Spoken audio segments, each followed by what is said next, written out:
All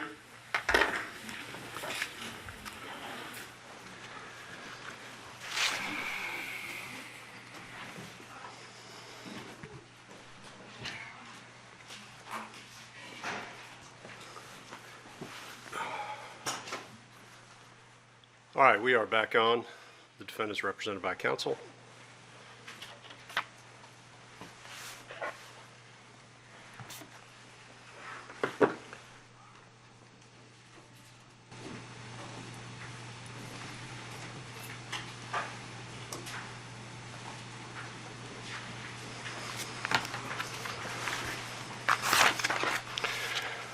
All right, the way the court's going to address this, I'm going to make a few remarks and then address each one of the defendants with regard to sentencing. And the remarks are intended to be general, but also taken into consideration in the individual sentencing portion of the court's statement. So that's how we intend to proceed. So the court has heard the evidence in the case, has accepted the jury's verdict, listened to the presentations here today in aggravation and mitigation, and candidly have spent a lot of time thinking about this. This is a case that has taken a lot of time and energy on a lot of people's parts, and has been a case of note, not just in this community, but really in a lot of communities. But what we're here today to determine is what an appropriate sentence is, quite separate from the notoriety of the case and any other outside influence that may exist. And so the court is going to be very careful in explaining that the court has considered just the evidence and what is appropriate under the circumstances of this case to consider in the Superior Court. So that all being said, let me start with this statement. As we all now know, based upon the verdict that was rendered in this court in November, Ahmaud Arbery was murdered. It's a tragedy. It's a tragedy on many, many levels. On February 23rd of 2020, almost 2 years ago, a resident of Glynn County, a graduate of Brunswick High, a son, a brother, a young man with dreams, was gunned down in this community. As we understand it, he left his home apparently to go for a run, and he ended up running for his life. He entered the English home at approximately 1:04 p.m. and left that home at about 1:08 on that day. At 1:14, Greg McMichaels calls 911 to let them know that there's a black male running down the street. And within moments, Ahmaud Arbery is shot and killed. The three men that are now before this court chased him in a residential neighborhood for at least 5 minutes in pickup trucks, armed with a shotgun and a .357 revolver. The state mentioned this today about the time period, but I do want to put that time period in context. And the only way I could think to do so may be a little theatrical, but I think it's appropriate. I want us to all get a concept of time. And so what I'm going to do is I'm going to sit silently for 1 minute. And that 1 minute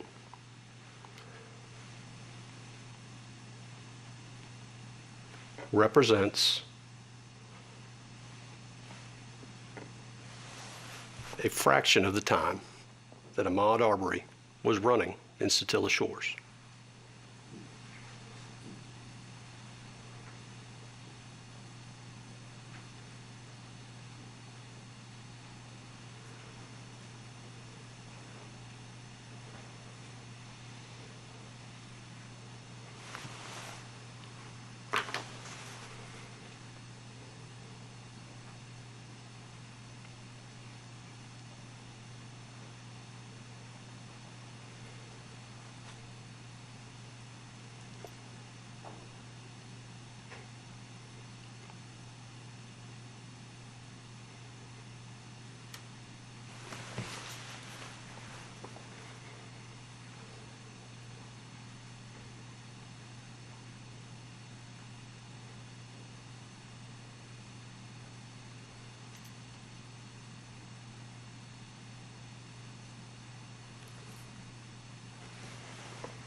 That's approximately a minute.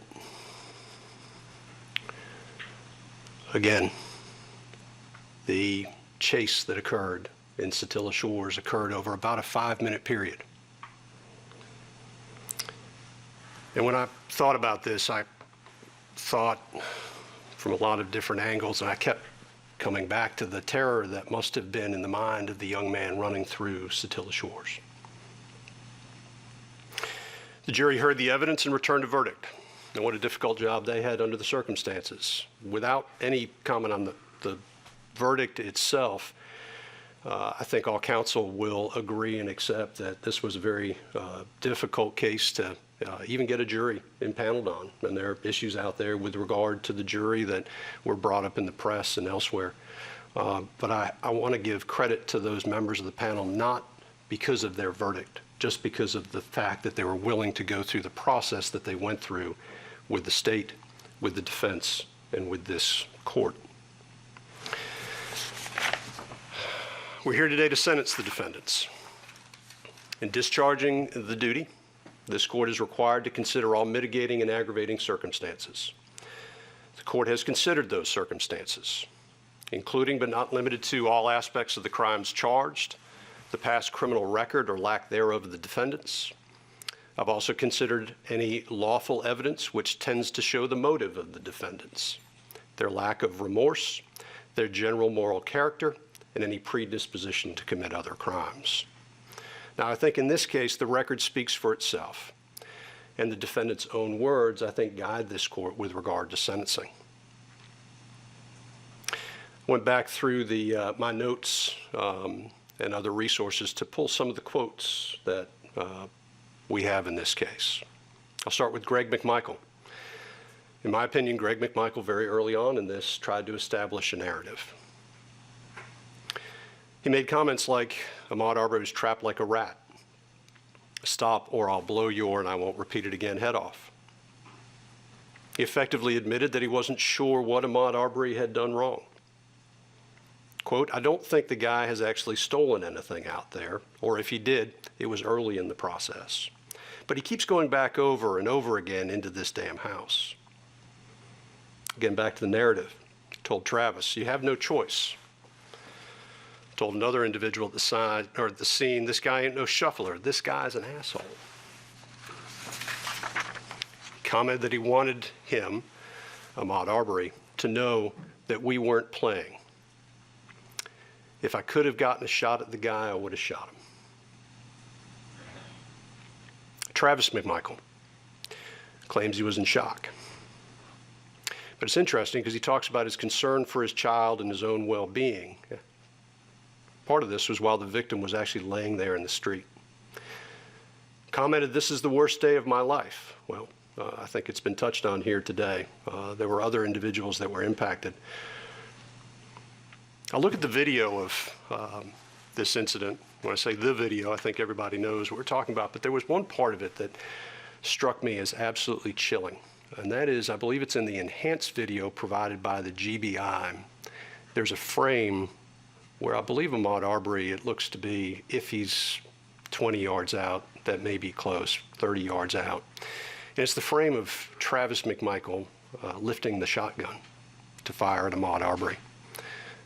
And you watch that with context. And when I say context, after hearing the evidence in this case, again, thinking about a young man that had been running at that point for almost 5 minutes. And it is a chilling, truly disturbing scene. And we got there because Travis McMichael's father saw Ahmaud Arbery hauling down the street and calls out, let's go. At that point, Travis McMichael, despite whatever may have been going on in his life at that time, with regard to family or otherwise, just goes, grabs a shotgun and goes because he assumes that it is the right thing to do. Ahmaud Arbery was then hunted down and shot. And he was killed because individuals here in this courtroom took the law into their own hands. Mr. Bryan, He joined in after calling out to the McMichaels, "Y'all got him?" Claimed he didn't know what was going on, but obviously wanted to know if this individual who was running through the neighborhood, who he didn't know, had been caught in some way. Said, quote, "I figured he'd done something wrong, but I didn't know for sure." All right, that wasn't actually the quote. Those quotes are two separate quotes. "Didn't know for sure. I thought he would get away." And this is the part that is disturbing to me with Roddy Bryan. If the guy would have stopped, this would have never happened. All of these quotes give context, I think, to the video that we saw during the case. And Miss Wanda Cooper-Jones this morning made a statement that I think, when you look at these statements and you see the videos, is very true. And that is, she said, when they could not scare or intimidate him, they killed him.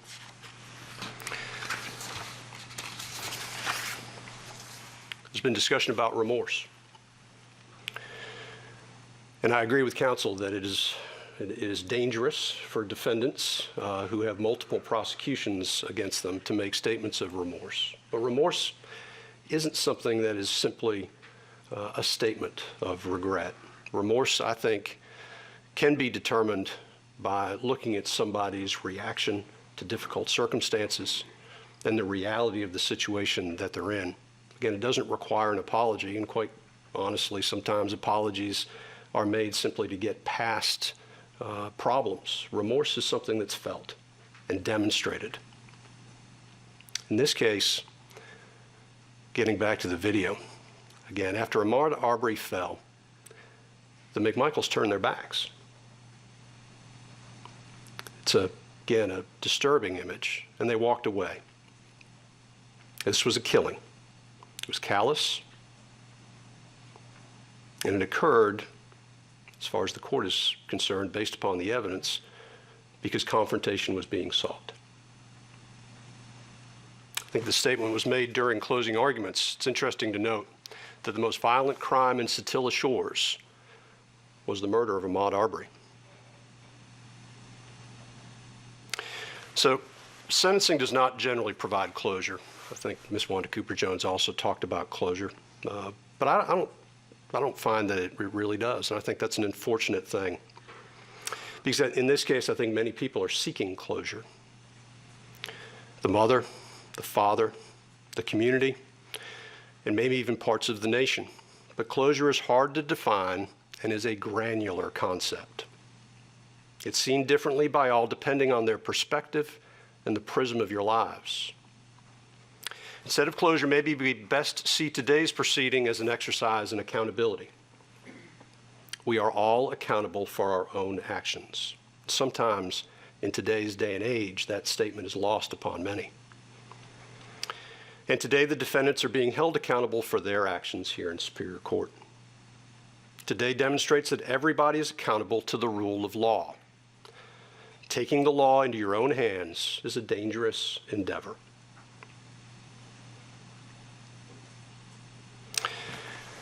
I'm not sure how this comes across. I'll say it anyway.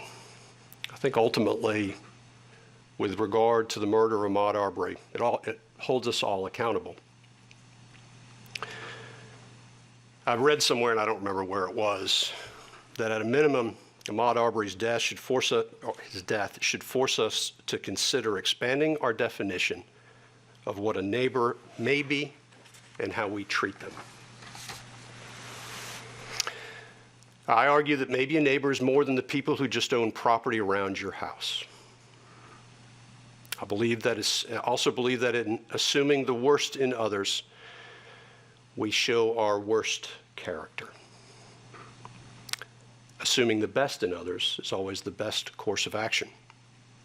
And maybe those are the grand lessons from this case. I will let others spend as much time as they want writing about it and talking about it. But those are my general thoughts with regard to this case and sentencing. That said, with regard to the sentence in this case, as to Travis McMichael, Mr. McMichael, the court sentences you as follows. Count 1, malice murder, life without the possibility of parole. Count 2, felony murder, is vacated by operation of law. Count 3, felony murder, vacated by operation of law.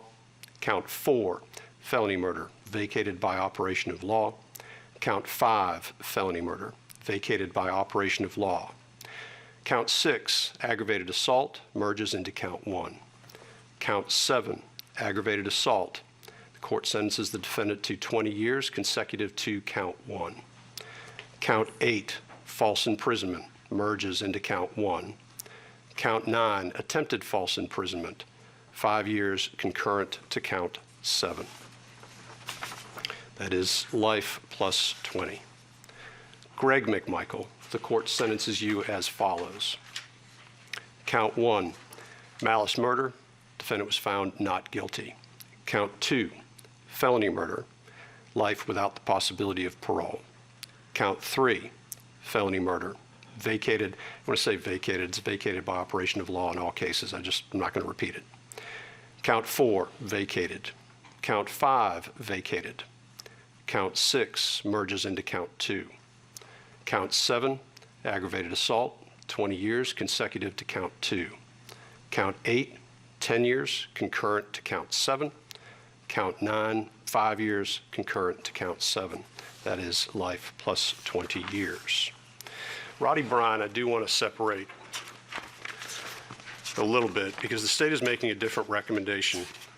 And despite the back and forth that Mr. Goff and I had during this case, I do want to point out a couple things that he raised that I think are appropriate to raise with regard to the sentence.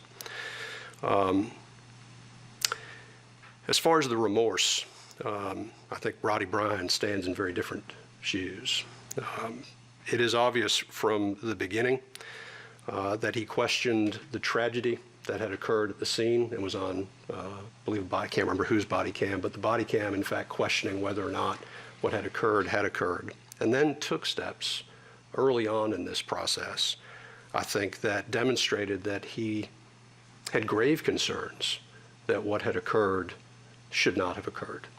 And I think that does make Mr. Bryan's situation a little bit different. However, Mr. Bryan has been convicted of felony murder. And I do not believe it can be disputed based on the facts of this case that the verdict was an appropriate verdict based upon the evidence presented, at least. And when I say appropriate, what I mean is legal. Because I believe there's been some discussion about some differences between Mr. Bryan and the McMichaels. There may be some differences, but it does not change the fact that was it not for the fact that Mr. Bryan used his vehicle in a way to impede Mr. Arbery's course of travel, this may not have ever occurred, and that is sufficient for felony murder. He did cooperate with law enforcement. I will point out Mr. Goff, 1710-1B, there's actually a case out of Chatham County that says it would not apply under the circumstances of this case. So the court recognizing that Mr. Bryan's position is different. Again, Mr. Bryan was found not guilty on count 1 and count 2. The court sentences Mr. Bryan to life with the possibility of parole on count 3. Count 4 is vacated. Count 5 is vacated. Count 6, the defendant was found not guilty. Count 7 merges into count 3. The defendant is sentenced to 10 years consecutive to count 3 on count 8 and 5 years concurrent with count 8. Both of those counts, though, will be suspended sentences, which gives Mr. Bryan a life with the possibility of parole sentence. Those are the sentences, the court having pronounced sentence, first with regard to Travis McMichael. Mr. McMichael, you are hereby notified that under the law of Georgia, you are entitled to appeal the guilty verdict of the jury, and if you decide to do so, you must file your appeal within 30 days of this date. You are also informed that you have the right to retain a lawyer of your own choice to represent you on your post-trial motions and appeals to the appropriate appellate court of Georgia.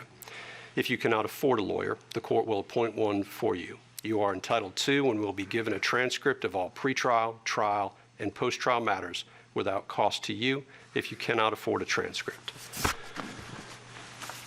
You may file a motion for a new trial, or you may appeal your case directly to the appropriate appellate court of Georgia for review. You are also advised that the statute of limitations for habeas corpus in this state is 4 years in the case of felonies and 1 year in the case of misdemeanors. The statute begins to run from the date the conviction becomes final. And just to be clear on the record, I'm going to go through the statement with regard to each defendant. So as to Gregory McMichael, you are hereby notified that under the law of Georgia, you are entitled to appeal the guilty verdict of the jury, and if you decide to do so, you must file your appeal within 30 days of this date. You are also informed that you have the right to retain a lawyer of your own choice to represent you on your post-trial motions and appeals to the appropriate appellate court of Georgia. If you cannot afford a lawyer, the court will appoint one for you. You are entitled to and will be given a transcript of all pretrial, trial, and post-trial matters without cost to you if you cannot afford a transcript. You may file a motion for a new trial, or you may appeal your case directly to the appropriate appellate court of Georgia. You are also advised that the statute of limitations for habeas corpus in this state is 4 years in the case of felonies and 1 year in the case of misdemeanors. The statute begins to run from the date the conviction becomes final. And then finally, Mr. Bryan, you are hereby notified that under the law of Georgia, you are entitled to appeal the guilty verdict of the jury, and if you decide to do so, you must file your appeal within 30 days of this date. You are also informed that you have the right to retain a lawyer of your own choice to represent you on your post-trial motions and appeals to the appropriate appellate court of Georgia. If you cannot afford a lawyer, the court will appoint one for you. You are entitled to and will be given a transcript of all pretrial, trial, and post-trial matters without cost to you if you cannot afford a transcript. You may file a motion for a new trial, or you may appeal your case directly to the appropriate appellate court of Georgia for review. You are also advised that the statute of limitations for habeas corpus in this state is 4 years in the case of felonies and 1 year in the case of misdemeanors. The statute begins to run from the date the conviction becomes final. I don't have a blue or black pen. Is there a blue or black pen down there? Thank you. The court has executed the statement of appeal for Travis McMichael, Greg McMichael, and William R. Bryan. If I could please have counsel and the defendants execute the statements of appeal to confirm they've been given, or the notice has been given.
Anything further from the state? Yes, Your Honor. The state would ask for a condition imposed along with this sentence, and that is this, that the defendants are not allowed to make any money off of their actions, such as a book deal, a movie deal, social media deal, or anything along any way, shape, or form, make any money off of this experience, this conviction, and this trial. And that should any money be made, that it go into a fund for the Arbery family. And I've had this condition imposed before, and given the nature of this case, we just seek to make sure that, based on their actions, having been found guilty of murder, that they do not then reap some sort of profit or benefit off of their actions via such remuneration to or from anyone in the form of, like I said, book deals, movie deals, consulting fees, or telling their story to someone in exchange for money. There was a statute on this, but maybe I'm wrong. It's not a SAM statute in other states. I'm not aware of Georgia's. If there is, I assume cite it. Well, yeah, let's do this. Submit something more formal to the court. I'll go ahead and take a look at it. Thank you, Your Honor. And Judge, well, when the court does that, my only concern is how that would impact Mr. Bryan's ability to raise money for his defense, for his appeal. I wouldn't want to be in a situation where he couldn't do that inadvertently because of a sentencing condition.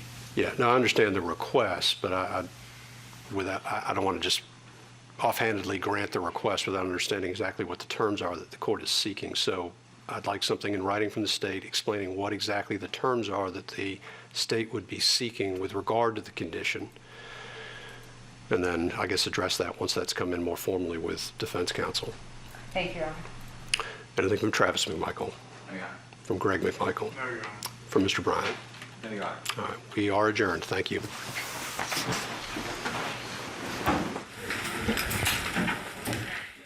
All right, and there you see